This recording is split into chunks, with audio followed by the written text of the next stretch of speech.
Welcome, everyone. I'm Wake, your host for Shaman to Shaman, where we bring you interviews, shaman to shaman, healer to healer, teacher to teacher, with shamanic earth-based healers and teachers from around the world, people just like you. Today, we've invited Meg Beeler to share some of her stories of a shamanic life. Meg is a shamanic guide and transformation mentor who lives on Sonoma Mountain in Northern California. She's studying Andean mysticism and cosmology with the Caro in Peru since the 1990s, core shamanism, and with many guides, teachers, and masters for over 25 years. Meg brings a lifetime of teaching, ceremony, activism, and earth connection to her work.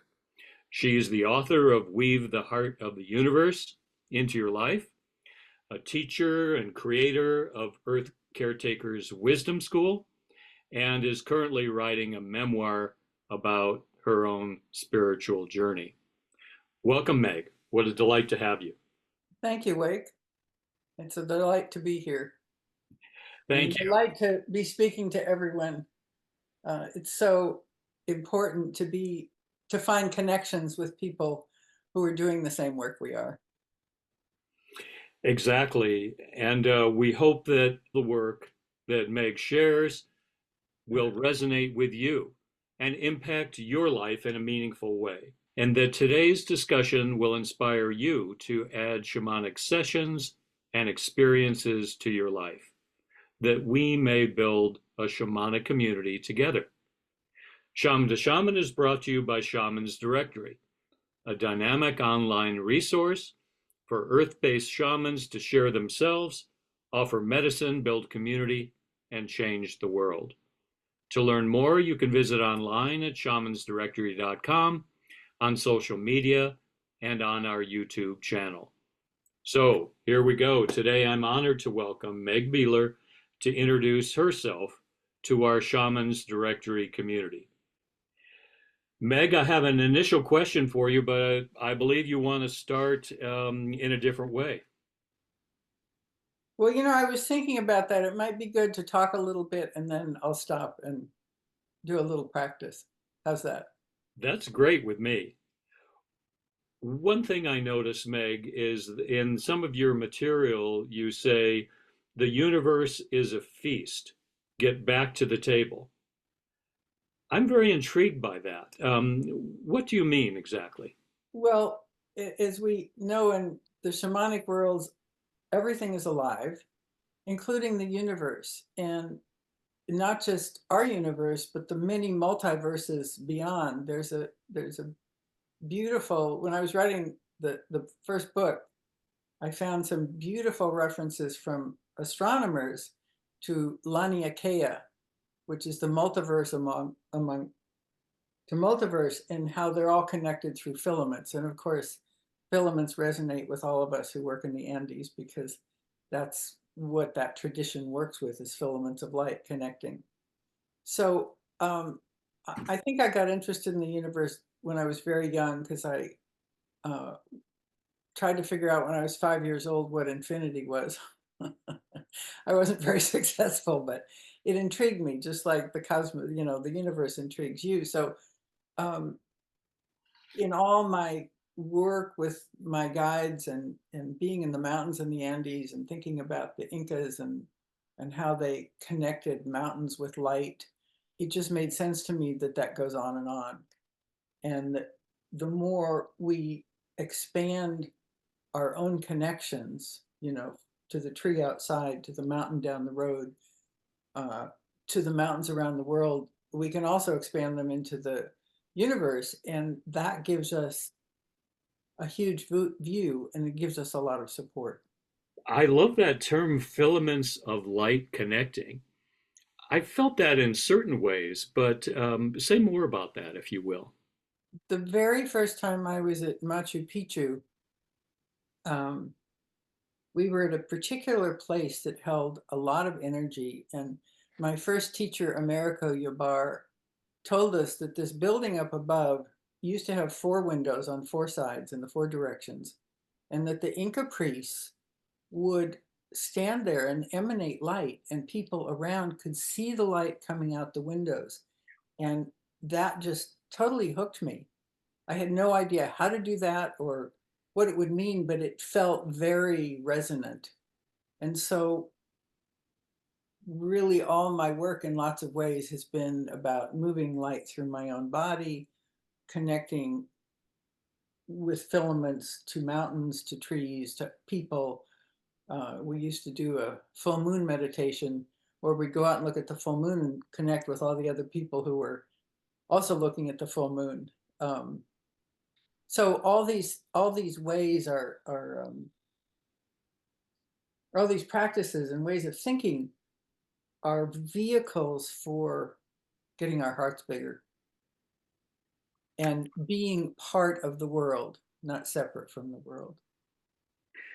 How beautiful. Meg, I wonder if you would begin with how you found your own shamanic path. What led you there? Well, that's a long question. When I was a child, being in nature was much more sustaining for me than being with people. And that's a very common theme that we all run into. I used to imagine that I could see like an eagle, and I couldn't really see like an eagle, but I don't know where that came from. And as an adult, you know, I'm a Taurus, I'm an earth person, I was a backpacker, a gardener, all these, you know, physical connections with the earth for the first half of my life. And then the first thing that happened was I was introduced to Wiccan work and became initiated as a priestess of the goddess.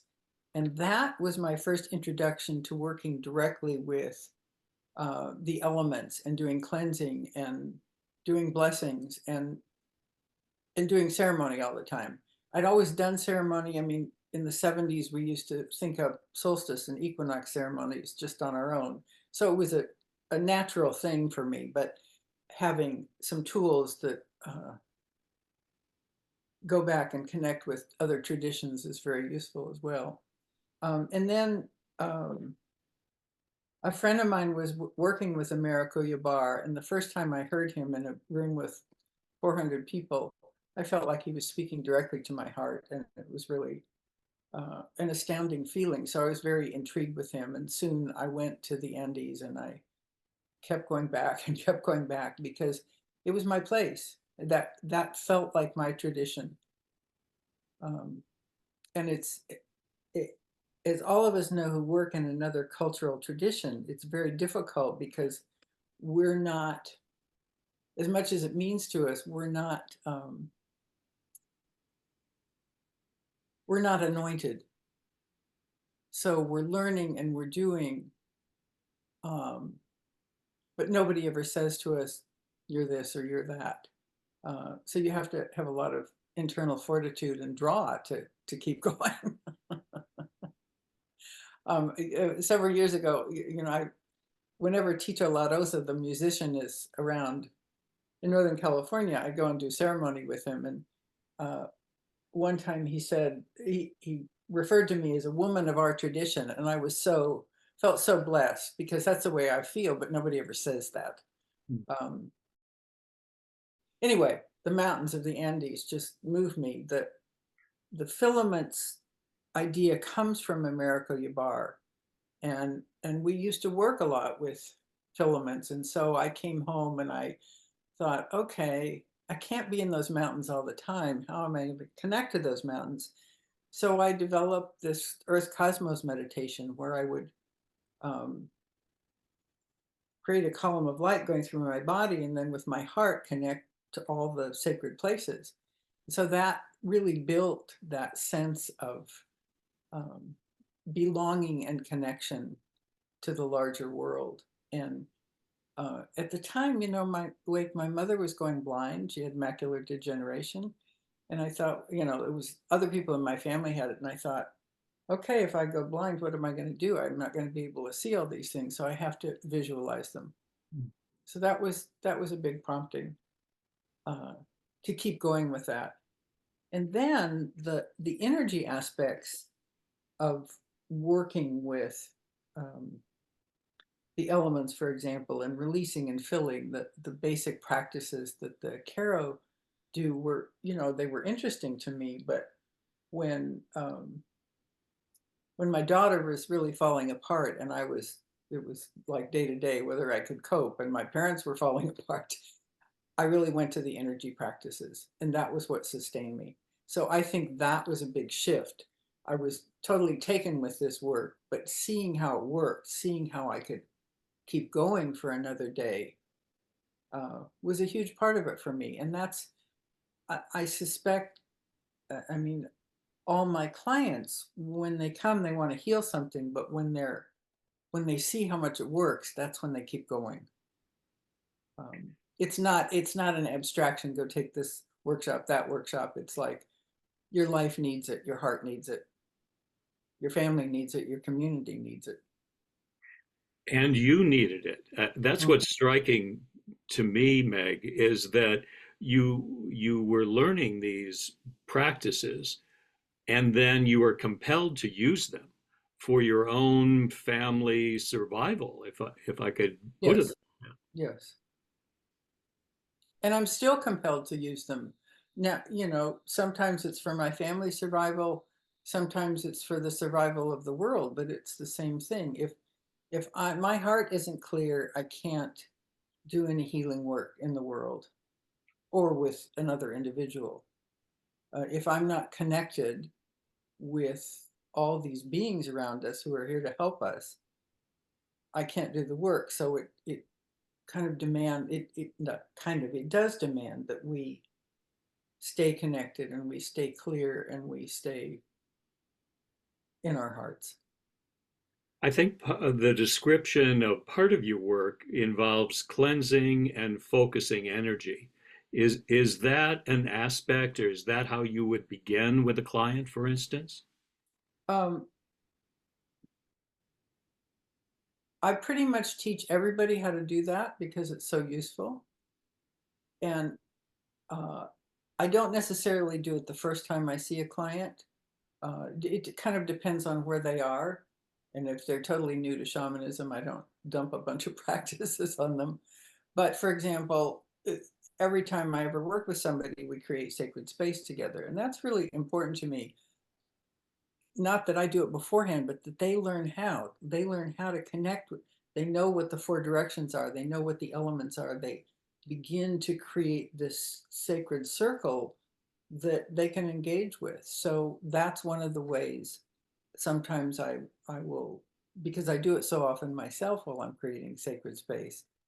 I'm calling in the east, I'm calling in the air, and I'm releasing to the air, and I'm filling with fresh air, and I'm releasing to the sun, and I'm filling with the light of the sun, the transformational power of the sun. I'm releasing to the water, and I'm bringing in fluidity into my body. I'm releasing to the earth and grounding myself, pulling in the nurturing energy that grows everything that we eat and grows us. So this is a good time to do a bit of that practice, I think. And since we're about to reach the summer solstice, the longest day in the north, and also a full moon, and since we've been experiencing so much energy from the sun anyway with all the solar flares, um, I thought today we would just do this connecting with um, the sun, the fire. And in your tradition through Alberto, I know the phrase "take it to the fire" is very common. And so part of this, let me step back a minute. All of us carry dense, heavy energy. Somebody got mad at us, or we thought we messed up, or we're feeling sad because the land north of us is burning, or whatever it is. Stuff comes at us all the time. So my experience in the Andes is that people are always releasing energy that doesn't serve them and taking in the energy of the mountains and the stars, because it's so hard to live that you have to have that connection. So this practice of releasing to the sun and drawing in the energy of the sun is based on that. So uh, if you're listening now, remember where the south is, the place of the sun, and close your eyes and breathe out through your heart anything that you want to release, anything that's not serving you right now. Imagine that you are actually breathing it into the sun and it's burning up, and you're pulling in the fire and passion of the sun with an in-breath, and you're breathing out what you want to let go of. You're really gifting it to the sun because it's just energy, and the sun is gifting you back with its transformative energy. So you're breathing out into the sun and breathing in the energy of the sun through your heart, breathing out and breathing in, breathing out and breathing in until you feel that warmth and that golden light, and whatever other images come to you of the sun, and notice how your body is relieved of some of that density.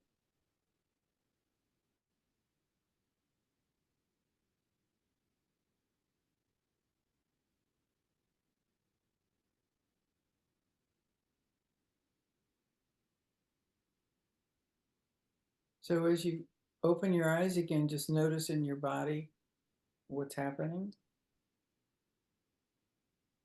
whether you feel a little lighter, whether you feel full of light from the sun.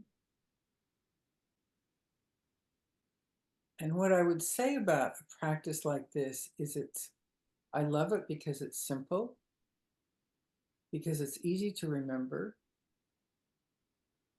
and because once my body, your body is trained to do it, it's embedded in you, so you do it naturally, it actually lets you get rid of something very easily and take in something else.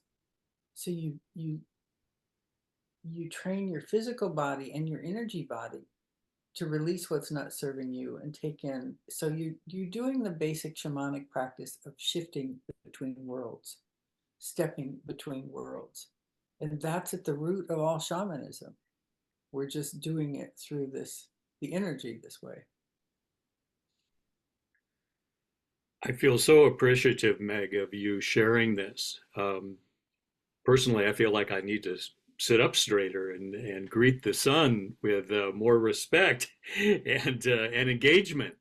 Um, you have such a soft voice. I felt the directions forming themselves as you spoke in your introduction, and to have a simple practice, as you're saying, is invaluable. If we could integrate this more into our lives, this type of practice, I think we would be living more of a shamanic life.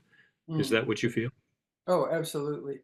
And I'm a writer, so right now I'm sitting a lot, and all of a sudden I'll get up and I'll go outside, and for 5 minutes I'll walk. And I actually use my hands often to pull in energy, to remind myself that I'm pulling it in, I'm releasing it, pulling it in, releasing it. So I'm, just walking along doing that, noticing the trees or the birds or whatever. Um, but my body knows that that's a practice where it can shift and get attuned again to the outside world, and just kind of loosen up. And the embedding things in your body is just so crucial. I mean, everybody has done this. We go to a workshop and it's great, and we come home, and 3 days later we're into something else, and then we go to another workshop. um, finding what works for you and then doing it, um, so that it becomes a part of you, like breathing, is really important. I've been uh, I've made friends in Sonoma, where I live, with some women who are part of the Congregational Church Earth Care community, and they're very sweet, and they're trying to figure out how to get more connected with the earth, and it's pretty abstract for a lot of them. But they've asked me a couple of times, they're doing monthly walks, and they've asked me to come and create sacred space. And they'll say afterward, how do you say all those amazing things? And I said to them recently, it's like breathing. It's so part of my existence that in my relationship with each element is so much a part of my existence every day, every minute, that it just flows out. It's not just water, it's fluid water, it's clear water, it's rushing water, it's cleansing water, it's all these qualities. And the more you study and learn about each element, the deeper it gets. We used to, for some years, I met with Sandra Ingerman's Medicine for the Earth teachers. So every year we gather, and one year we led a dancing with the elements. You know, in shamanic work, you dance all the time. You dance with your power animal or whatever. But this was choosing an element and moving your body with it. So it's a really fun way to learn what's that element like.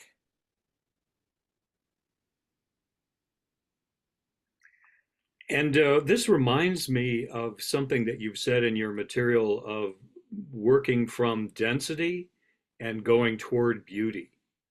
What is that about? Is that part of what you're expressing here? Absolutely. Um, you know, the Caro talk about dense energy a lot. And dense energy means the phrase we might use is, my heart feels heavy today, or I feel sluggish, or I feel knocked sideways.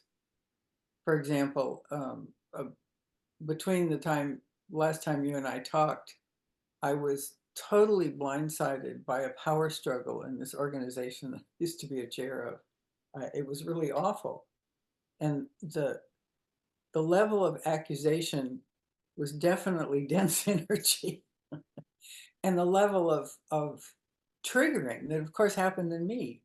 Did I really make all those mistakes? Did I do all that? Is this fair? You know, do I deserve this? All that stuff. So that kind of density.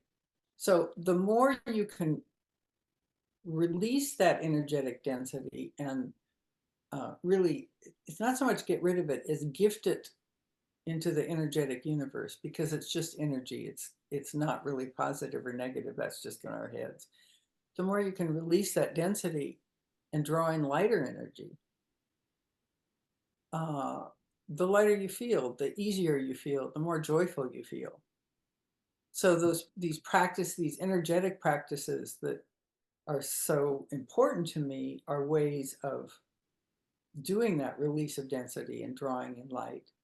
And then being more present and available to, for example, do a shamanic journey. If I'm distracted by some worry, or you're distracted by something that's happening, it's very hard to be present. It's very hard to focus on what the spirits are telling us. So that's why, you know, that's why shamans around the world, every culture has all these ways of getting into trance. It's not like you jump into it usually. How did you personally deal with this heavy energy that you experienced in the organization you speak of? Um, by suffering a lot, truly. It was pretty awful. And it took about 2.5 or 3 weeks before I was, you know, there was the immediate, how am I going to defend myself? What is it appropriate to do? All the kind of practical things, talking to a lot of people, making connection with a lot of people, not necessarily directly about the problem, but just feeling what's going on. Is this one person who's attacking me? Are his feelings shared? So a lot of really practical things, and trying to breathe through it. Uh, Waking up at night worrying, so getting up and using my old practice of writing things down until I get through it all. So I wasn't doing very much energy work. I couldn't for about 2.5 weeks. And slowly I started being able to calm down enough so I could just come back to my own body, come back to my own center. Um, and it's interesting because it's been so, I haven't had a challenge like this in a long time. It's been very interesting how hard it was. And it just makes me more passionate about reminding people to be their light. And a lot of it, I work with I have two groups of people I work with regularly shamanically and in meditation, and I really ask for support. And I really ask for people to give me their presence, whatever that was. And this is all, we live in such an atomized world and people feel so isolated. It's heartbreaking.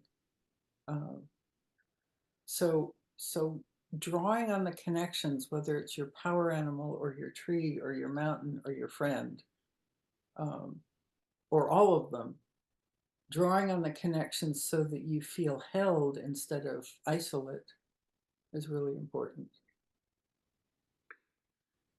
And so finally, I guess to finish the answer to that question, I've been writing my monthly newsletter, and I'm writing all about being light, being your light essence, because that's what I'm telling myself to do. Well, I really appreciate your sharing, Meg, because it's one thing to have practices, it's another thing to have the capacity to engage them. And the fact that you, being as adept as you are in energy medicine itself, and that even you have issues getting back to a place where you can engage the practices and do the energy work that you know of. I think that's comforting to all of us. Mm. Well, thank you. It's certainly comforting to me. I don't know what I'd do without it. So I wanted to say something, add something that, I've had these energy practices for a long time. And then after I started going to the Andes, um, I started learning about core shamanism, which is, uh, it's was developed by Michael Harner, and it's shamanic practices that are universal but not connected to a particular culture. So mostly in core shamanism, you do shamanic journey. You have a power animal, you ask a question, the power animal shows you or tells you the answer. And that's what, the, how that practice added to my, or expanded my repertoire in my life, was that it gave me a way to ask questions and get help from all these power animals who I was working with, and see that there was another way of being connected. And this comes back to reciprocity in the Andes. Whether you have a tree that you love or a power animal that you talk to, with both of them, it's like making a friend. You get to know somebody, you spend more time with them, you see what you like to do together, you hang out together, and you build this relationship. It's exactly the same with a power animal or a tree. And in that relationship is the support uh, to keep doing your work, to expand your heart, to help other people, to heal other people. So in my healing practice, I teach people energy practices, but if I'm, for example, doing soul retrieval, um, I'm journeying, I'm teaching them how to journey. It's all about getting help from the spirits who are all around us, and it has nothing to do with ego. And that's a really important underpinning of all this work. It's not about how great I am or how great you are, how great anybody is. It's about our relationship with the other beings around us, our reciprocal relationship, and our ability to receive. It took me a long time to learn that part, and I'm still not always good at it. But the being receptive to all the beauty around us, to the support around us, to uh, all the magic around us is is like a wonderful thing, and it's hard to learn that. I wonder about receiving your support, Meg, and are you available for new client relationships? Oh yeah, I always laugh that I believe that my spirit helpers send clients to me in batches, and then there'll be places where I'm not seeing clients, and that's because I have something else I have to attend to. But yeah, I love working with people. Because I love, helping people find their own essence again, helping them figure out, they have all these practices, but what's important and what's blocking them, helping them find a ceremony that can help them move through a particular issue. And these ceremonies are sometimes given by spirit, but they're sometimes ones that we've learned in classes we've taken or that we've done ourselves. For example, one that comes up for me a lot is in Cambodia, it's called a demon ceremony. We might call it a shadow ceremony, but it's a way of identifying something that's some kind of big shadow in your life, and uh, making an altar for it and talking to it every day, saying, thank you for teaching me. You're outside me now. You're no longer inside me, and giving it an offering every day until the energy of it dissipates. And it's like a totally wonderful ceremony, very transformative. But having tools like that to give people at the appropriate time is just, it's a real gift to work with people and to heal with people. Would you say, Meg, that your relationship with your clients is one of a mentor? Do you approach a client relationship in that way? I have, well, I have some people who want help with healing, and other people who want help with mentoring. And it took me quite a while to figure out, because I didn't really have mentors.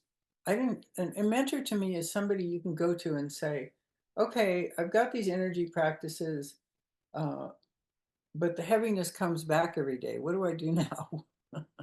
Or, uh, I've done all this healing work, but I still get knocked sideways by certain things that happen to me, and I still go back to not feeling enough, or something like that. Whatever our basic uh, emotional response is. So, so sometimes the mentoring it's different than teaching. I might share practices, but basically, a person is coming and saying, "Well, this is where I am now. What do I do?" And we work together to incorporate things that they know, and to build, and to to uh, uh, to help them find their path. And that's the part that you and I probably had to do on our own, and most people had to do on our own. I've got this, I've got this, I've got this. How does it fit together? I mean, I knew for, I don't know, 15 years that the Andean work was connected to the core shamanic work. I knew they were connected, but I didn't see how. I didn't have the words for it. And then it slowly came.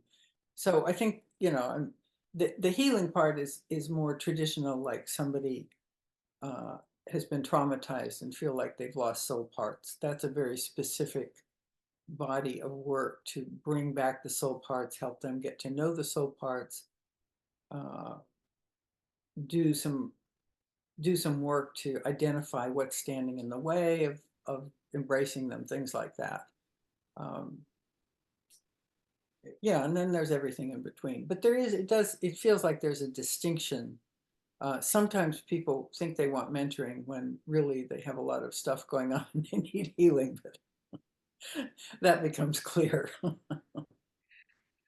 I can't help but ask you, Meg, about your relationship with your mesa and in or Misha, your medicine bundle. And if someone were to come with you to you, do they need a bundle themselves, or what part does that play in your practice, if you would be willing to share? Well, I had it on my lap, so I'm just holding it up right now.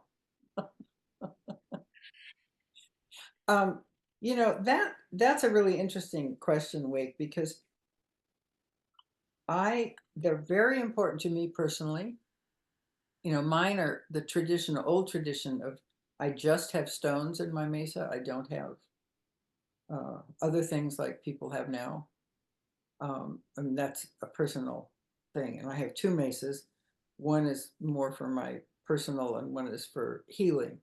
But my mesas they don't really come into my healing practice that much with people, except in ceremony. So when I just led a grief despacho ceremony, my mesas are always with me. They're in the center of the circle. And other people who have medicine bundles of any kind know that they can bring. And so all those bundles talk to each other. For those of you who don't know, there's in the Andean world, there's a tradition of piling the mesas up. So you have all these beautiful cloths wrapping all these amazing stones. And the stones hold a lot of energy. So they're all talking to each other. And then when you complete a despacho, you actually put the despacho in the pile of mesas and cover it up and let it kind of cook for a while, which is a totally wonderful thing. But it's, yeah, I haven't brought them directly into my work except when I was doing an apprenticeship program. And I really taught people how to work with them then. But in general, it always felt like it was mesas were a whole level that lots of people weren't ready for. And so it was just better to have their energy and power around, but not too directly to um, go into them. Although I have to say, and the way in, I don't know how you do them in Oregon, but the way in California we develop doing despachos is we make the offering together and then we wrap it um, in a cloth and have everybody bless everybody else. So one person blesses the person next to them in the circle, which is different in the tradition where the carol always bless you. But this last time, it was really wonderful. Most of these people had never seen anything like a despacho. It's a very beautiful ceremony, and you're sitting outside, and it's lovely. But I showed them how to take. So if this is the bundle of the despacho we just did, um, you take it and you put it to somebody's heart, you put it to their head, and then you cleanse them. And I showed them that, and it was just wonderful. They all got this part where you bang the head. And often that hasn't happened before, so I don't know what's going on, but yeah. Thank you for sharing that experience I didn't and do those yours. I have to experiences. do your, no, I can't do your head. Uh, It's the video. okay, I feel it. I feel it, Meg. Thank you. I feel the energy. I feel the connection. Let me ask you about this aspect of your work. I know you're an earth keeper. I know you're someone who cares deeply about the planet and especially your particular part of the of Pachamama, the Sonoma Mountain upon which you live. And I wonder if you would mind speaking a little bit about the importance of apus, the importance of mountains, either in one's practice or in the spiritual path. Oh, that's a really good question. To begin with, the Carol and many other people, not just the Carol we've studied with, um, have a deep relationship with the spirits of so there's a physical mountain and then there's a spirit of the mountain. And I don't, I mean, I know when I'm on the physical mountain, but they go back and forth for me. They're not two separate things. Anyway, the Carol have this relationship with the mountains because the mountains are close to the stars and close to the, you know, to the cosmic energy. So that's the most, in their world, that's the most refined light energy. So the mountains, an Apu, a mountain is um, like a ladder where you get close to the sky. It's the place where you can touch the stars. You can climb a rainbow up into the cosmos or uh, whatever. So it's energetically really important. So in California, my teacher, friend, mentor for this work many years ago thought of doing something she called circling the bay. She took groups of us to each of the mountains around the San Francisco Bay. There's 7. And we would walk on them, we'd do ceremony on them, and we'd get to know them. And what was quite interesting was many of us had grown up in the Bay Area, or nearly so, and we'd been to some of the mountains, but not all of them. So it gave all of us this surround of these mountains. And then I personally used the Earth Cosmos meditation to make connections all the time with the mountains.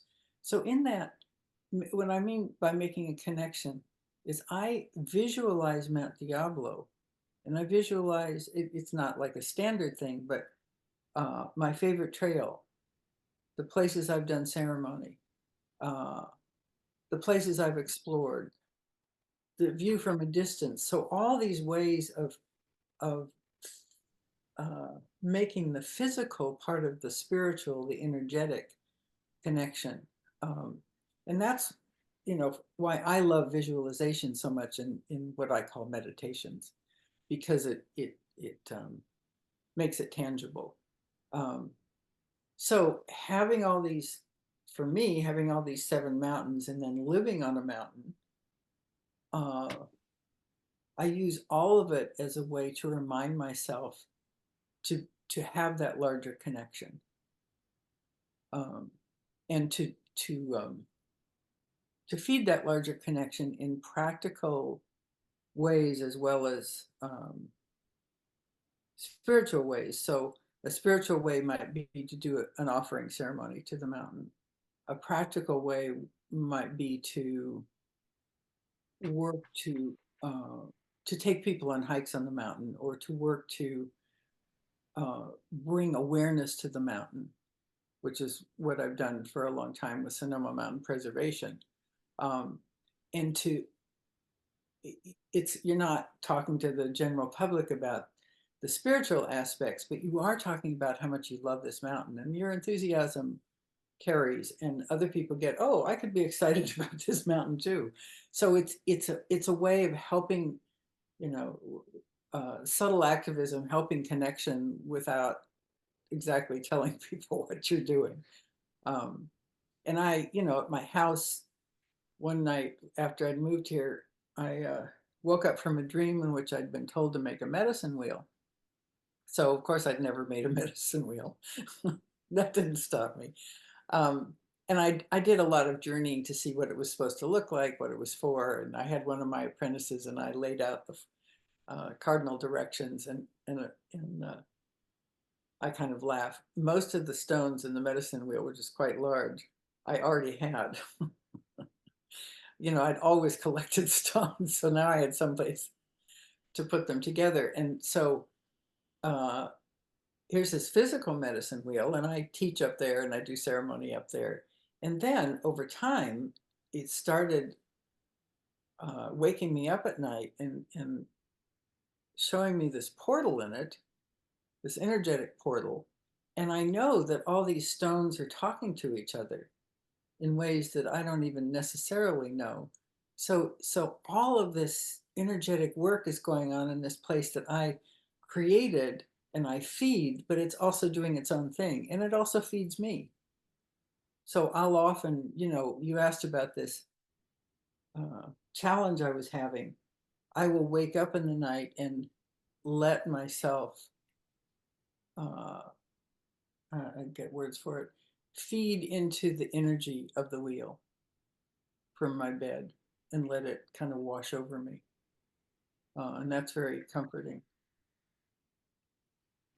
I love that image of the stones speaking to one another and helping you from a distance. It feels like this filament work that you began with Mm. our discussion. And I just have to ask you, Meg, is when you're speaking of filaments, are you talking about sekes, lines of energy? Is that Yeah. how you Yes. conceive of it? Yes. I had one other thing to add about the mountain. Uh, there's a what we call a grandmother redwood tree that's about 2,000 years old nearby. Um, it's a pretty hefty hike up, but it's not that far from my house. So I love this redwood tree, and I take all our visitors there, and I go there a lot. And sometime in the last year, I was on a hike to the grandmother redwood tree, and I felt her calling me, and I was just astounded. And this gets back to the receptivity. You know, I'm always thinking about what I can give to the grandmother. But here she was actually energetically connecting with me when I was on my way up. I mean, it was such a gift.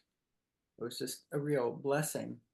Um, and the fact that I was able to hear it, to hear that subtle conversation, just like hearing the subtle conversation between stones, is a great gift because, you know, I'm not my little isolated self. I'm surrounded by all these wonderful beings who are carrying on their own conversations around us, and we don't know what they are. It doesn't sound to me like you're very isolated, Meg. No, Sounds like it. I So, mean the culture in general. People feel isolated, the more so after COVID, and uh, so I think part of our work as shamanic practitioners is to help give people tools to connect in whatever way works for them.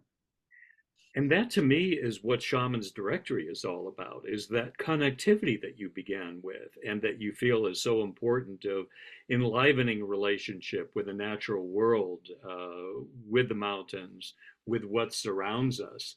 And if it wasn't for Shamans Directory, I wouldn't have this opportunity to connect with you. Well, And ditto. Yeah. and you are taking full advantage of offering yourself in a connective way with other people. So I really feel that's important what you're speaking of, the connectivity in all its forms, and I think you're a real advocate and an example of the value Mm. of connectivity. Well, and likewise, I was thrilled.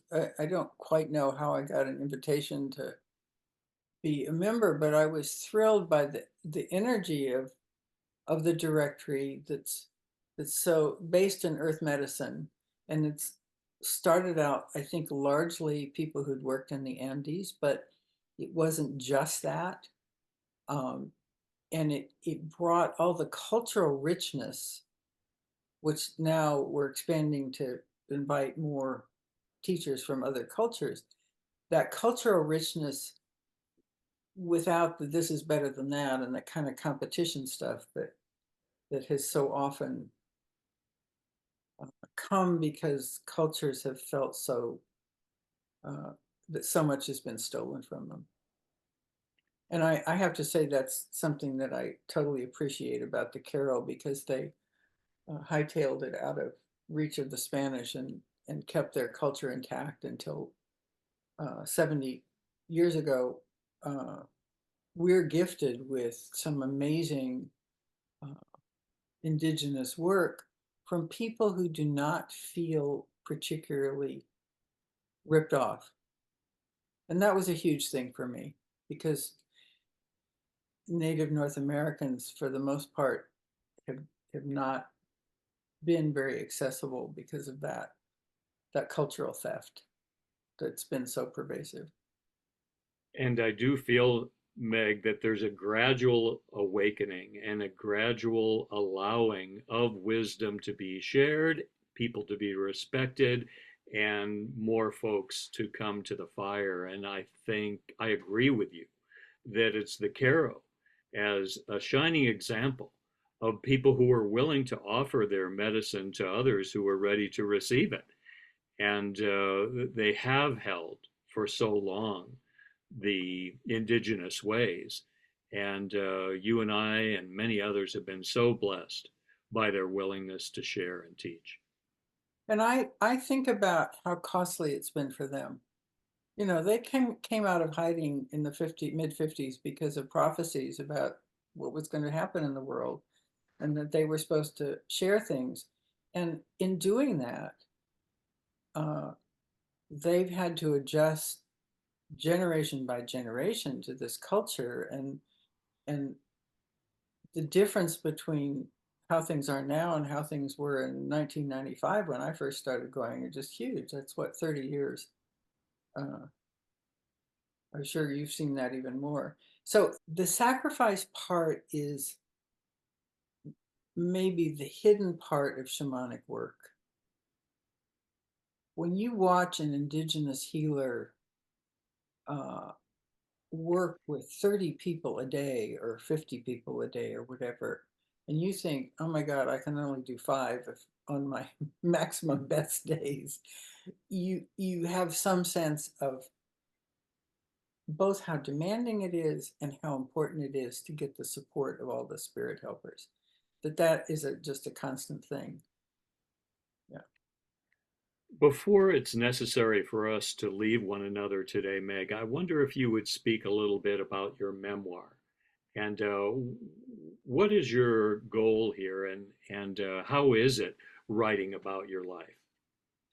Um, thank you. So currently I'm calling it Heart Healing, a Memoir of Belonging. And the title has changed over time. And I wanted to take this period of, I have an adopted daughter from Honduras, and uh, there were a lot of struggles when she was growing up. And those struggles were what we were talking about before, really propelled me more seriously into my shamanic energy work. And so they wove together. And there's some way, which I'm still trying to find out how to express when I write, there's some way in which the density and grief and sorrow of and loss of an adopted person and their difficulty receiving um, was balanced out for me by the mystical beauty of what spirit gave me. And I'm trying to figure out a way of talking about both those, writing about both those things. I often think just what would be fun is just to write the spiritual memoir, you know, leaving the suffering aside. But it doesn't, you have to have a context. And it's very, um, memoir writing is a very weird thing. It was not on my radar at all. I happened to take a course because I knew I needed to learn how to tell stories better. And the course was a memoir course, and I got hooked. But what's evolved is this whole level of I'm now, you know, internally trying to understand the trauma that got passed on to me by my mom, whose father died when she was 2 months old. He was murdered, and nobody particularly talked about it. But a lot of the behaviors that I have were really her behaviors. They didn't belong to me. And a lot of her behaviors were mirrored in my daughter. So it's this emotionally chaotic thing that I'm still trying to sort out. Um, there's a wonderful book by Mark Rowland that I'm working with. He does constellation therapy, and the title is "It Didn't Start with You." And it's a whole. I mean, I knew about epigenetics and whatnot, but the power of it is really extraordinary. you have a client and you're doing a soul retrieval, and you see their great grandmother before you get to them, and you have to negotiate with the great grandmother and get her to move on and stuff. So you know that there's these lines of, I mean, it's more filaments. It's energetic filaments of life experience and suffering that get carried on between the generations. But when we get overtaken by somebody else's worldview, it's a little weird. so, so anyway, I think my intent, aside from figuring out my own life, um, my intent is to really show the beauty and power of these spiritual connections, these filaments, this energy work to transform. Um, I don't know about you, but we didn't really talk about this, but I learned to meditate when I was in my 20s, and so I had a meditation practice, and I did therapy, and I learned some important things about myself, but uh, they weren't getting me where I wanted to go, and it was the spiritual work that took me to a whole other, to this sense of the world that I'm connected and I have all this support and all this beauty around me, and that's what's sustaining, and that's what I want for everybody else. I love, Meg, that you know so much and have such a deep well of experience, and you're in process. That's a beautiful combination. Sometimes. Me anyway. I'm glad you think so. Some days I'm like, why am I doing this to myself? Before we need to leave one another, Meg, is there anything else you'd like to offer in this session that we've been sharing?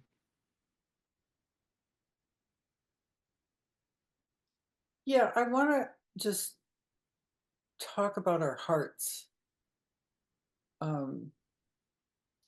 There's an Aleut man named Ilarion Merkuriev who talks about becoming heart-guided people. And by that, he means not moving from our heads as we do in the West, but really seeing from our hearts, which is what we do in shamanic work, and living from our hearts. And the shift, I mean, I think shamanic spiritual work has allowed me to do that, and then to be consciously working from my heart and not my mental constructs is, it's definitely an ongoing process, but it's a very beautiful way of thinking about how we move through this very fraught world and how we heal it and each other. We cannot do it through our minds. We have to do it through our hearts. And so we have to be in our hearts, and getting into your heart and moving from that place is, it's a challenge. It's a piece of work, and it's worthwhile. But that's where our indigenous brothers and sisters they already have the tools to do that. And that's why we keep going back to them to learn what we've forgotten. So beautiful, Meg, to come back to the heart. Certainly a core teaching of the Karo and a core teaching of many traditions, and one of your core teachings. Mm. I really appreciate you, Meg. It's been a long time in coming that we've been able to share this time together. I thank you for your honesty, for your willingness to share, your authenticity, and your heart-guided nature. It's really a pleasure to be with you, Meg. Well, Wake, you're a wonderful interviewer, and it's a pleasure to get to share all this stuff with you. So thank you. You're welcome, Meg. And to all those who are watching, thank you for joining us for this Shaman to Shaman interview. This is the way we get to know one another. And again, I thank you so much, Meg, for your sharing of your experience, your calling, your vision, and your process with us. If you'd like to learn more about our featured Shamans Directory member, Meg Beeler, visit us at shamansdirectory.com. and look for Meg's profile there. You can also learn about many other exciting healers and teachers in the directory. Our YouTube channel will guide you to these interviews, replays of our live events, and selected presentations from our Cosmic Fire Summit. Until next time, this is Wake. Thank you so much, Meg. Thank you, Wake. We'll see you around the fire. Good day.